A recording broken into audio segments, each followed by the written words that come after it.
ओम श्री गुरुवे नमः। अष्टावक्र गीता नवीं प्रकरण पे विचार चल रहा है। आज ले रहे हैं सूत्र नंबर 4। श्लोक का अनुवाद है, वो कौन सा काल है या कौन सी अवस्था है जिसमें मनुष्य को सुख दुख आदि ना हो, ये सुख दुख का द्वंद ना हो, उनकी उपेक्षा करके यथा प्राप्य वस्तुओं में संतोष करने वाला मनुष्य सिद्धि को प्राप्त होता है। उनकी उपेक्षा, इनकी सुख दुख आदि द्वंद्वों की उपेक्षा, उनके ऊपर उठ जाना, आएंगे तो जरूर, पर उपेक्षा करना। जो उपेक्षा कर लेता है, कर पाता है, तो उपेक्षा करके जो परिणाम स्वरूप प्राप्त होता है, उन प्राप्त वस्तुओं में संतोष भाव से रहने वाला व्यक्ति सिद्धि को प्राप्त होता है, ऐसा इस श्लोक में बताया। व्याख्या देख लेते हैं। सुख दुख, जीवन मरण, लाभ हानि, संघर्ष शांति, पुरुष प्रकृति, जड़ चेतन आदि अनेक प्रकार के द्वंद्व सृष्टि में दिखाई देते हैं। अष्टावक्र कहते हैं कि ये सृष्टि द्वंद्व पर ही आधारित है।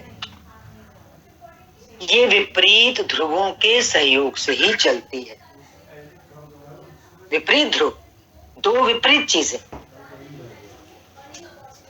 जैसे जन्म है तो बिल्कुल विपरीत है मृत्यु, सुख है तो उसका बिल्कुल विपरीत ध्रुव क्या है? दुख है। ये द्वंद्व किसी भी काल में, भले भूत भविष्य वर्तमान और किसी भी अवस्था में कभी भी शांत नहीं हुए हैं, ये तो सदा रहेंगे ही। ये द्वंद्व कैसे हैं? ये द्वंद्व एक ही सिक्के के दो पक्षों की भांति हैं।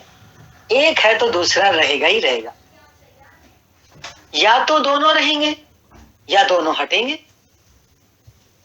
एक को मिटा के दूसरे को रखना संभव नहीं है कि सुख सुख तो मिलता रहे, दुख ना हो, ये संभव नहीं है। जन्म तो हो पर मृत्यु ना आए, ये संभव नहीं है। द्वंद्व तो रहेंगे ही। इन द्वंद्वों का सृष्टि में अस्तित्व नहीं है। अब सारी परेशानी संसार की या जगत का जो आधार है वो तो द्वंद्व बताया, पर वो क्या कह रहे हैं? शास्त्र क्या कह रहा है? द्वंद्वों का कोई अस्तित्व नहीं है। तो फिर ये क्या चीज है भाई द्वंद्व? ये तो मनुष्य की वासना, तृष्णा, स्वार्थ आदि के कारण मनुष्य जो है वो सृष्टि का अच्छे बुरे में भेद कर लेता है, सुख और दुख में भेद कर लेता है, अपनी वासना, तृष्णा, स्वार्थ के कारण। वो बुरे को हटा के अच्छा लाना चाहता है, और फिर यही कारण है संघर्ष, अशांति, लोभ, मोह आदि अनेक बुराइयों को जन्म देता है। फिर ऐसा भाव, यदि अंदर में वासना तृष्णा है तो ये सब चीजें पैदा हो जाएंगी स्वाभाविक रूप में। संघर्ष, अशांति आदि। अच्छा बुरे के कंधों पर ही खड़ा है। बुरा ना हो तो पता कैसे चलेगा ये अच्छा है? क्योंकि बुरा ना हो तो अच्छों का भी अस्तित्व मिट जाएगा, कोई पहचान नहीं रहेगी अच्छों की।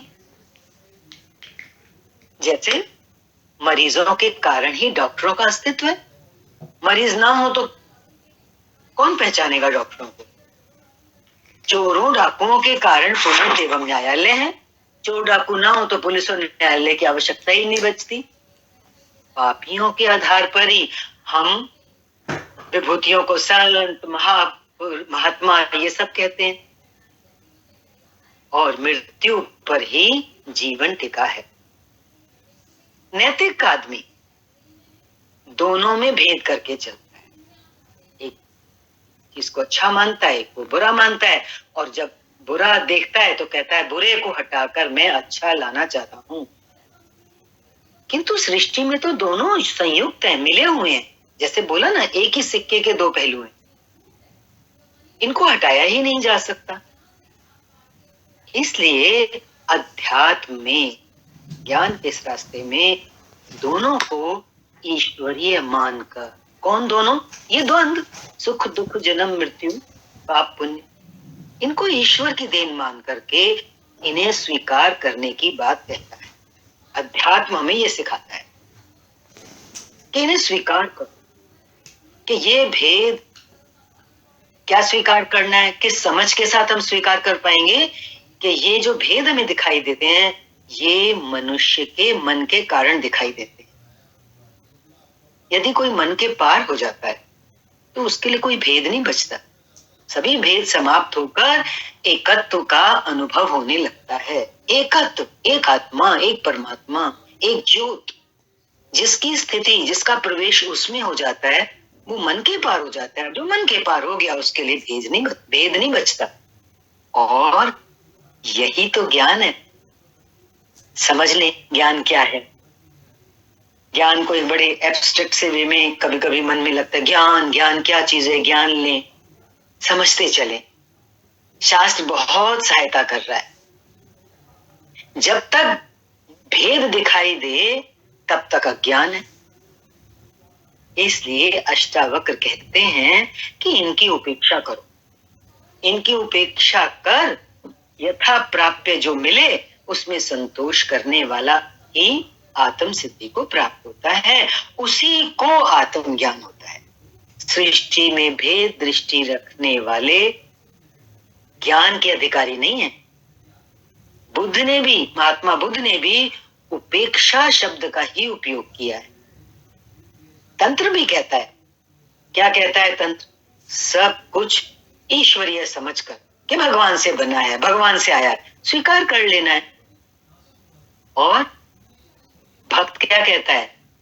भक्त कहता है अच्छा बुरा सुख दुख सब उसी का ही तो है, मेरे मालिक का ही है, वो ही देता है, अतः हमें उसकी आज्ञा समझकर स्वीकार करना है। अब देखो ये जितने भी भाव ऊपर है, इसमें भाषाएं भिन्न भिन्न है लेकिन अर्थ एक ही है। क्या? कि द्वंद्व को स्वीकार करना ही मुक्ति का मार्ग है। बहुत अच्छे तरीके से मुक्ति का ये मार्ग कि संसार जो द्वंद्वों से बना है उनको स्वीकार कर लेना मात्र ही हमें हर चीज से ऊपर कर सकता है और मुक्ति की स्थिति प्रदान कर सकता है। इसी क्रम में अगला सूत्र ले रहे हैं। महर्षियों के, योगियों के एवं साधुओं के अनेक मत हैं। ऐसा देखकर कि सब अलग अलग ही बोल रहे हैं, उपेक्षा को प्राप्त हुआ, कौन मनुष्य शांति को नहीं प्राप्त होता? सबके मत अलग अलग है। अब जो समझदार है वो उन सबकी उपेक्षा करता है और शांति को प्राप्त होता है। व्याख्या बता रहे हैं, दुनिया में विभिन्न प्रकार के मत हैं, विभिन्न मान्यताएं हैं, विभिन्न प्रकार के सिद्धांत हैं, विभिन्न क्रिया पद्धतियां और साधनाएं हैं, किंतु इनमें सत्य कहीं भी नहीं है। कारण? क्योंकि सत्य एक ही है और सत्य को उपलब्ध व्यक्ति भी सब एक ही मत के हो जाते हैं। बुद्धि और तर्क से कुछ भी सिद्ध नहीं किया जा सकता। दर्शन शास्त्रों के अध्ययन से एक भी प्रश्न का उत्तर नहीं मिल सका। यदि इनमें सत्य होता तो इतने मत नहीं होते। सत्य सभी मतों, मान्यताओं और सिद्धांतों के पार। ये मान्यवादी, मान्यतावादी, सिद्धांतवादी, तर्कवादी सब बुद्धि को भ्रांत करने वाले। इसलिए ज्ञान के मुमुक्षु को इन सब से बचना चाहिए। यहां बचाव की बात आई।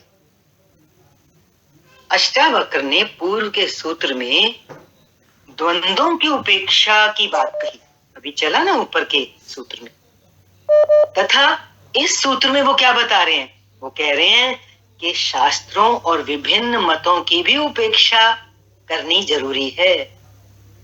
अष्टावक्र जी इस सूत्र में शास्त्रों और विभिन्न मतों की उपेक्षा की बात कह रहे हैं कि इन महर्षियों, साधुओं तथा योगियों के विभिन्न मत हैं, इसलिए इनकी उपेक्षा करनी जरूरी है।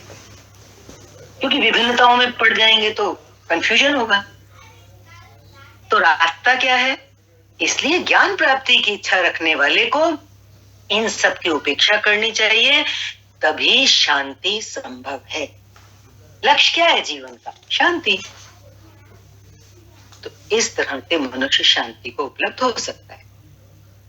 अष्टावक्र जी कह रहे हैं सत्य ना शास्त्रों में है ना सिद्धांतों में, वो सत्य तो स्वयं के भीतर है, जिसे पाना ही ज्ञान है, और उसी से होगी शांति। विभिन्न मतों एवं मान्यताओं के आधार पर बने हुए विभिन्न संप्रदाय अध्यात्म के लिए विष के समान है। कैसे? जैसे घाणी के बैल की भांति निरंतर अपने धर्म और संप्रदाय के घेरे में ही घूम रहे हैं, पहुंचते कहीं नहीं है। वो आंख पे पट्टी रख के वो बैल को घुमाते ना घाणी के लिए, तो वो तो वहीं घूमता रहता है गोल गोल, उसको थोड़ी पता चल रहा है मैं गोल गोल यहीं एक ही जगह पे घूम रहा हूं। इसी तरह से विभिन्न मतों मान्यताओं में अगर हम फंस जाते हैं, संप्रदायों में फंस जाते हैं, तो हम भी कहीं नहीं पहुंच पाएंगे, और वो हमारे आध्यात्मिक जीवन के लिए विष के समान है, ऐसा बताया यहाँ पर। ज्ञानी तो इन सब घेरों से ऊपर उठ के एक आत्मा का अनुभव करता है, तभी उसे शांति मिलती है। अगला सूत्र, जो उपेक्षा, समता और युक्ति द्वारा, युक्ति लगानी पड़ती है ना, चैतन्य के सच्चे स्वरूप को जानकर संसार में अपने को तारता है, क्या वह गुरु नहीं है? व्याख्या देखते हैं। पूर्व में कहा गया है कि ज्ञान प्राप्ति के बाद शिष्य की पात्रता ही मुख्य है, गुरु गौण है। शिष्य को जब ज्ञान प्राप्त उपलब्ध हो गया, शिष्य ज्ञान को उपलब्ध हो गया, तो शिष्य की पात्रता ही मुख्य है।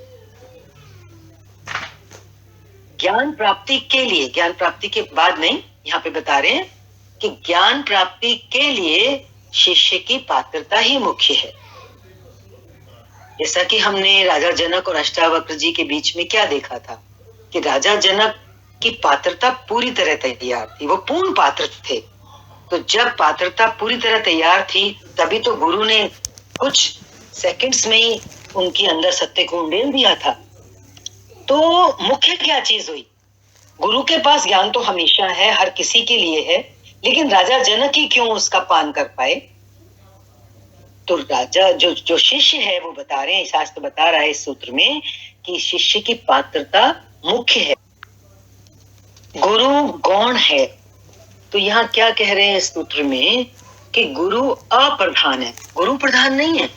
प्रधानता किस बात की है? मुख्य क्या चीज है?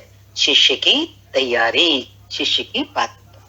गुरु की केवल उपस्थिति आवश्यक है, जिससे घटना घटती है।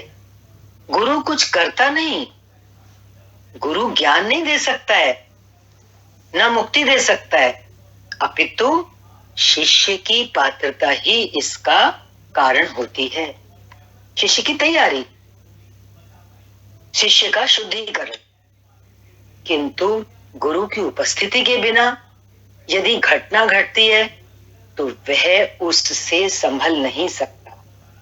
अब गुरु की आवश्यकता बता रहे हैं।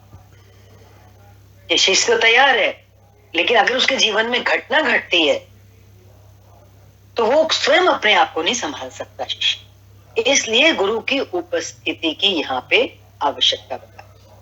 दोनों बातें समझनी, शिष्य की पात्रता और गुरु की उपस्थिति।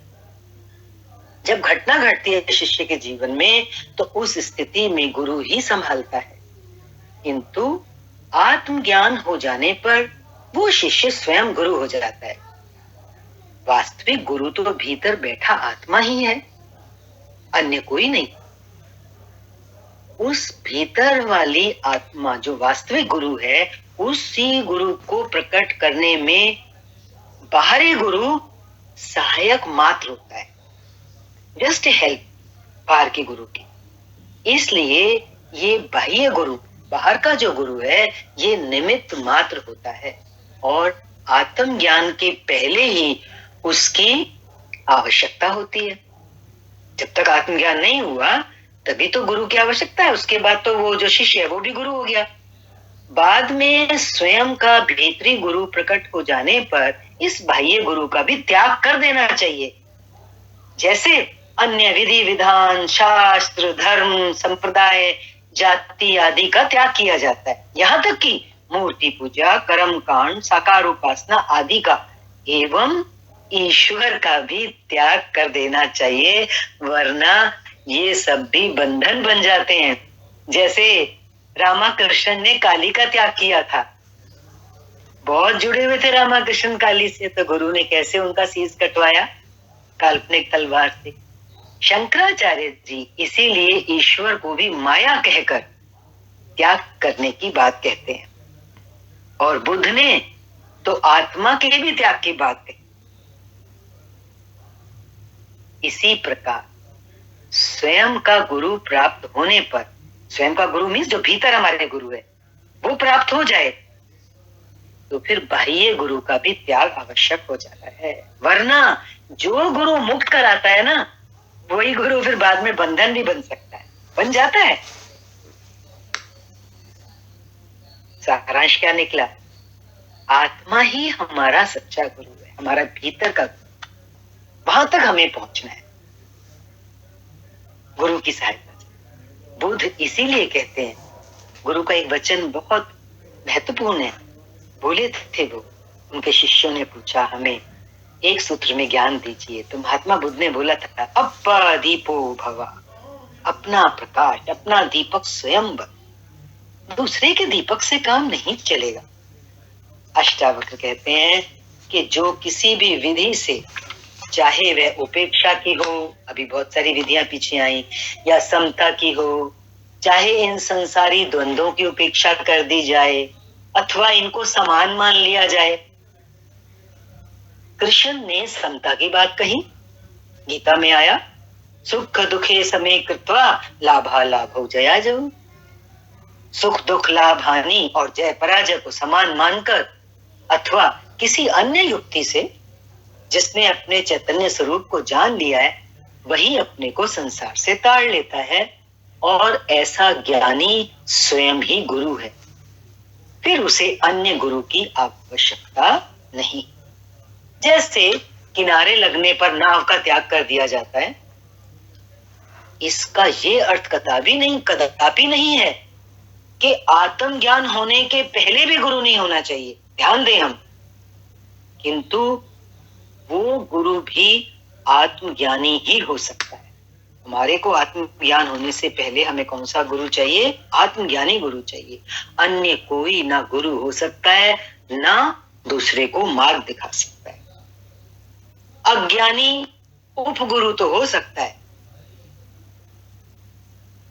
उप प्रधानमंत्री जैसे होता है ना, अज्ञानी मतलब ज्ञान तो देगा, लेकिन कैसा गुरु होगा वो? उपगुरु। पूर्ण गुरु चाहिए ना, सदगुरु चाहिए।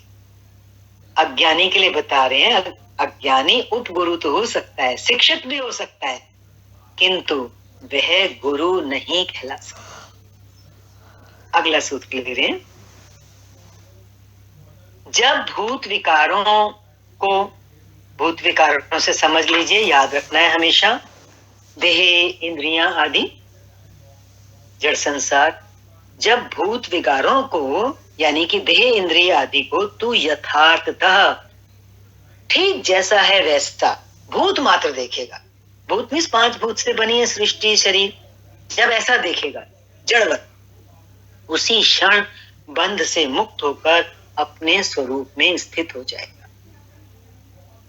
व्याख्या देख रहे हैं, मनुष्य का वास्तविक स्वरूप तो चैतन्य आत्मा है। ये भूत सृष्टि क्या है? उस चैतन्य का ही विकार मात्र है। आपने पढ़ा है ना दूसरे शास्त्र में कि कैसे निर्माण हुआ है शरीर का, संसार का, माया का। तो बीज तो वही चैतन्य आत्मा है ना, परमात्मा है। तो ये विकार होता चला गया। ये सारी सृष्टि उस चैतन्य आत्मा का विकार मात्र है, मीन्स उसका विकृत रूप है, बिगड़ा हुआ रूप है, दूसरा रूप है।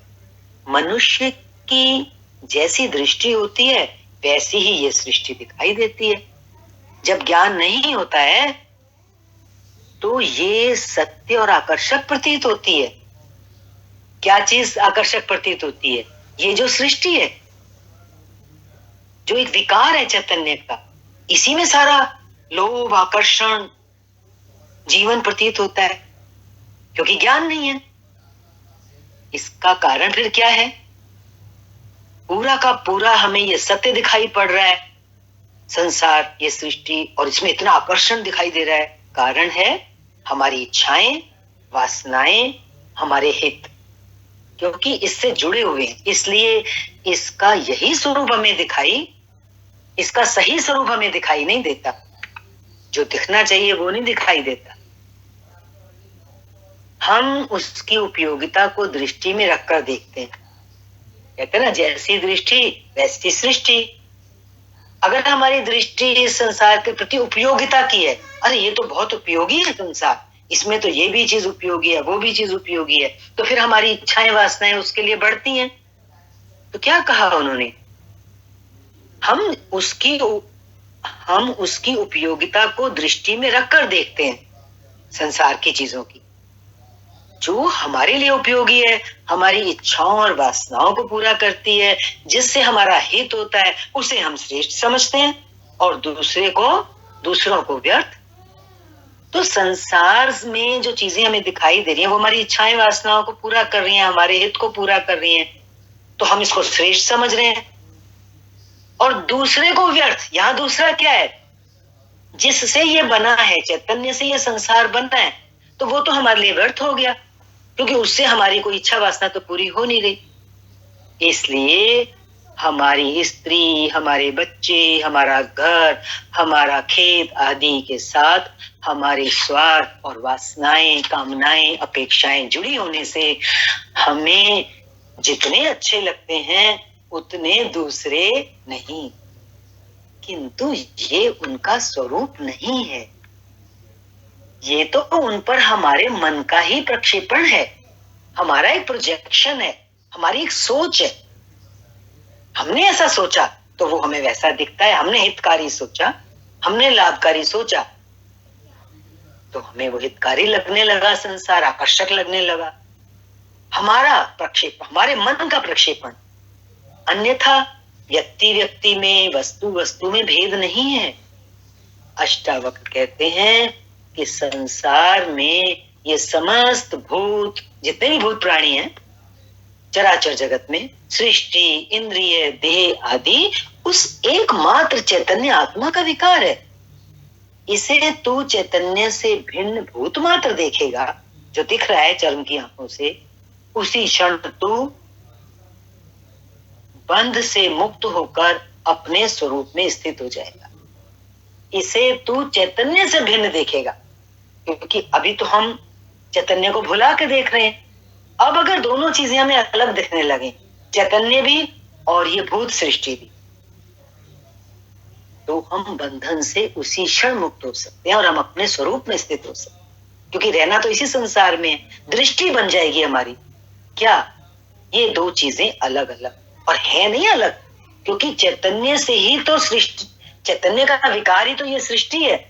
लेकिन हमने पूरी सत्ता, पूरा सत्य किसको मान लिया? जो हमें इन आंखों से दिखाई दे रहा है। पर ज्ञान के बाद वो कह रहे हैं कि तू चैतन्य से जब भिन्न भिन्न करके, अलग करके इसको जान लेगा सृष्टि को, तो तू उसी समय बंधन से मुक्त हो जाएगा और अपने स्वरूप में, अपना स्वरूप क्या है? वो चैतन्य आत्मा, उसमें तू स्थित हो जाएगा। वासना के कारण ये सृष्टि भूत मात्र, जड़ मात्र ना दिखाई देकर कुछ अलग ही दिखाई देती है। वो ही कहते हैं ना, भ्रम। और यही तो बंध है। भ्रम क्यों बोला? जैसे है सीपी, दिखती है चांदी, है परमात्मा, दिखता है जगत, भूत सृष्टि। अतः इस बंधन मुक्ति के लिए केवल दृष्टि परिवर्तन करना है। इस सूत्र में ये पॉइंट बहुत सुंदर आया है। बार बार याद रखें, जैसी दृष्टि वैसी सृष्टि। अगर हमारी दृष्टि इस संसार को सत्य मानने की बनी हुई है, कारण कि हमारी इच्छाएं वासनाएं हमारा हित पूरा होता है, तो हमारी दृष्टि कैसी हो जाएगी? विकारी हो जाएगी, क्योंकि हम केवल उसी को पकड़ के बैठ जाएंगे। लेकिन यदि हम इस भूत सृष्टि को उस चैतन्य से भिन्न करके एक बार जान लेंगे, तो फिर हमारी स्थिति चैतन्य में हो जाएगी और हम इस संसार के सृष्टि के बंधन से छूट जाएंगे। तो दृष्टि परिवर्तन, बंधन मुक्ति के लिए वो कह रहे हैं केवल दृष्टि परिवर्तन चाहिए। वस्तु को अपने स्वरूप में देखना ही ज्ञान है। वस्तु को अपने स्वरूप में देखना। देखो ना, अपना स्वरूप, जड़ सृष्टि का स्वरूप जड़ है, चैतन्य का स्वरूप चैतन्य है। तो दोनों को अलग अलग अगर हम जान लें जो उनका स्वरूप है, तो फिर हमारी स्थिति चैतन्य में हो जाती है। और ये होगा दृष्टि परिवर्तन से। अभी हमारी दृष्टि क्या है और हमें दृष्टि कैसी बनानी है, इस सूत्र में ये आया। अगला सूत्र, वासना ही संसार है, इसलिए इन सब वासनाओं का त्याग कर। वासना के त्याग से ही संसार का त्याग है। फिर उसके बाद अब जहां चाहे वहां रहे। व्याख्या देख लीजिए। इसी को स्पष्ट करते हुए अष्टावक्र कहते हैं कि ये संसार भूत मात्र है, जड़ है, किंतु हमारी वासना के कारण ही ये हमें सत्य दिखाई देता है। अन्यथा है तो ये मिथ्या दिखता है। जो दिखता है वो है नहीं, मिथ्या। रस्सी में सांप मिथ्या है, चैतन्य में जगत भूत सृष्टि मिथ्या है कुछ, दिखता कुछ है, सारहीन है। इसका कोई सार भी नहीं है। सारी जिंदगी की कैसे बिता के गधों की तरह आदमी धड़ाम लेट जाता है, खत्म हो जाता है। क्या सार निकलता है उसके लिए जो चला जाता है? इसलिए वासना ही संसार है और वासनाओं के त्याग से ही संसार त्याग हो जाएगा। संसार को ऐसे फेंकना थोड़ी पड़ेगा, केवल मात्र वासना का त्याग करना है। संसार तो जैसा है वैसा ही रहेगा, किंतु तू इससे मुक्त हो जाएगा। वासना के कारण ही ये संसार तेरा बंधन है। वासना में इच्छाएं, मेरा ये, मुझे ये मिल जाए, मेरा ये काम हो जाए, ये वासना, इससे हम संसार से बंधे हुए हैं। इसने, संसार ने तुझे बांधा नहीं है, अपनी वासना के कारण तू स्वयं ही इससे बंध गया है। तू खुद ही बंधा है। अपनी वासना पूर्ति के लिए और अनेक प्रकार की अपेक्षाओं के कारण, उम्मीदों के कारण ही तू स्त्री, पुत्र, घर गृहस्थी, परिवार, समाज आदि से बंध गया है। जिस क्षण वासना और अपेक्षाओं का त्याग कर दिया, उसी क्षण तू मुक्त ही है। तुझे मुक्त होने के लिए कहीं घर छोड़कर जंगल भागना नहीं पड़ेगा। पत्नी, बच्चे, परिवार, समाज आदि कुछ भी छोड़ना नहीं पड़ेगा। क्या छोड़नी है? केवल और केवल वासना। यदि वासना छूट गई तो फिर तू जहां चाहे वहां रहे। जंगल में मन करता है जंगल में रहे, घर में मन करता है घर में। वासना के रहते तो हिमालय की गुफा में भी जाकर रहेगा ना, तो भी संसार में ही। वासना के कारण ख्याल चलेंगे, अंदर में हलचल होगी, वहां भी तो मुक्त नहीं होगा। अष्टावक्र क्या कह रहे हैं इस सूत्र में? सभी प्रकार की वासना की बात कह रहे हैं, चाहे वो इस लोक की वासना हो या दूसरा पॉइंट बहुत अच्छा आ रहा है, शास्त्र वासना। कई लोगों को शास्त्र की वासना हो जाती है, वो शास्त्रों का अध्ययन करते ही चले जाते हैं, करते ही चले जाते हैं। ये भी वासना है। इसकी भी एक सीमा है। समझ खुल जाने के बाद, ज्ञान प्राप्ति हो जाने के बाद, पीछे सूत्र में आया, सब कुछ छोड़ देना है, वरना यही चीजें हमारी बंधन बन जाती हैं। जिस प्रकार नदी पार करने के लिए नाव पकड़ी थी, नदी पार होने के बाद नाव को क्या सिर पे लेके ढोके जाते हैं? छोड़ देते हैं। ऐसे ही और शरीर वासना, शरीर से काम पूरा हो गया, मुक्ति का अनुभव हुआ, अपनी आत्म स्थिति बन गई, फिर शरीर में भी वासना नहीं होनी चाहिए कि ये शरीर रहे, मैं मर ना जाऊं, मैं इतना जीऊं। शरीर एवं शास्त्र वासना का भी त्याग करने से आत्मज्ञान हो जाता है। किंतु आखिर में क्या होता है? अंत में आत्मा, ईश्वर आदि के भी त्याग से ही मुक्ति होती है। बाद में अपनी इस आत्मा को पकड़ के भी नहीं बैठना, उस ईश्वर को पकड़ के भी नहीं बैठना। ये शुद्ध वासना या अहंकार है। देखो अपनी आत्मा और ईश्वर को ये शुद्ध वासना बता रहे हैं, शुद्ध अहंकार बता रहे हैं, इससे भी छूटना है। जिसके मुक्त होने से ही परम मुक्ति, एक तो है मुक्ति, दो तरह की मुक्ति आ रही है यहाँ पर, पीछे मुक्ति की बात हुई और यहाँ ये कह रहे हैं कि आत्मा और ईश्वर का भी त्याग करना है मुक्ति के लिए, क्योंकि ये भी अहंकार ही है, ये शुद्ध वासना है, ये भी वासना ही होगी। जिसके मुक्त होने से ही परम मुक्ति यानी कि निर्वाण पद की प्राप्ति हो, असली मुक्ति यही है। इसलिए महात्मा बुद्ध ने आत्मा को भी असत्य कहा। असत्य है नहीं इसलिए कहा क्योंकि ये भी एक बाधा बन जाएगी, आखिर में बंधन का कारण बन सकती है, और परम मुक्ति के लिए इसको भी छोड़ देना है। और बुद्ध ने आत्मा को भी असत्य कहा है, ये परम नहीं है, आत्मा परम नहीं है। परम की स्थिति जैसे ऊपर बताई, उस परम स्थिति में हमें पहुंचना है, यानी कि आत्मा, ईश्वर, इन सब धारणाओं को छोड़ के अपने स्व में स्थित होकर के रहना ही परम मुक्ति बताया। 9वां प्रकरण पूरा हुआ। इति अष्टावक्र गीतायाम 9वां प्रकरणम समाप्त। ओम शांति शांति शांति।